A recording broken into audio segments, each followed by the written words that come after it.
DJ Smith Property, and I'm here with Mark Turnbull from Horizon Finance to answer a couple of really common questions that we're finding that are hyper relevant to today's lending and obviously buying market. First one that's cropping up is there's a lot of buyers out there who are looking to purchase property and using their super as either the whole deposit or to make up part of the deposit. Mark, as a broker at the coalface of it all, what are you finding? Are people able to use their super withdrawal of $10,000 towards their home deposit? Yeah, so look, obviously it's quite a pertinent question. We're seeing that a lot at the moment. I guess from a lender's perspective and from credit assessors, there are some concerns. So we can use that super money as part of the deposit, but not just the sole source of the deposit. Realistically, to be able to access that $10,000 from super, you're really having to declare that you've had substantially reduced hours or that you're in some sort of financial hardship. So from a credit inspectors or credit assessors point of view and the bank's point of view, with regards to accessing that 10, it's a bit of a conundrum where you're saying that I'm in financial hardship but I'm also applying for a home loan.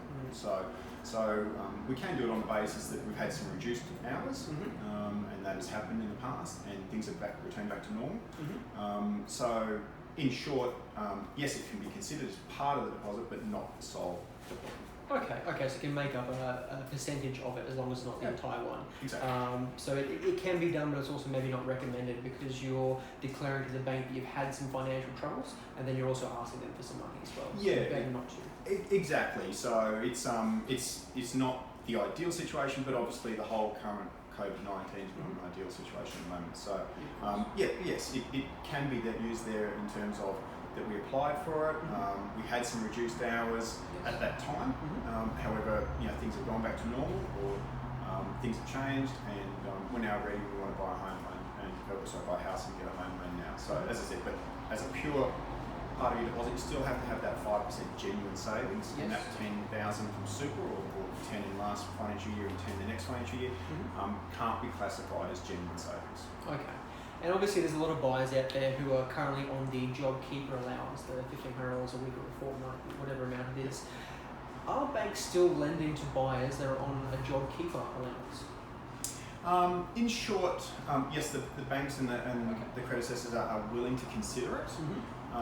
However, what they're doing is really more in an industry-specific way. So the JobKeeper is more of a temporary subsidy to get through this current process or current climate.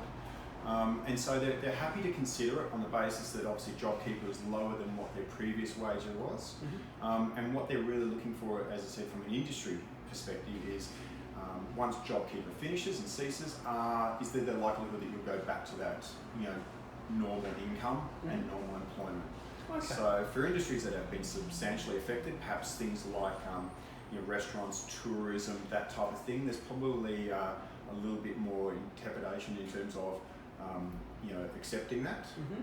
But as I said, if you're back in a normal industry, which is obviously likely just to recover, it's just a temporary process, and we can show the ability to service the proposed home loan on a lower JobKeeper, then they'll consider it on a case-by-case basis. Okay. So just to recap, that if I was on a JobKeeper allowance and I was a home buyer, it was really going to depend on what industry am I returning to, on whether the bank would even consider it. If I was a high-risk industry, probably not. But if I was in maybe a safe industry that's likely to return back to full hours, then the loan may have some merit to it. That's exactly it. The assessor really wants to see, once JobKeeper finishes, is there the likelihood that you'll return back to normal hours and normal income? They don't, not just assessing it on this now, but obviously they want to look at the long-term perspective in terms of post-JobKeeper.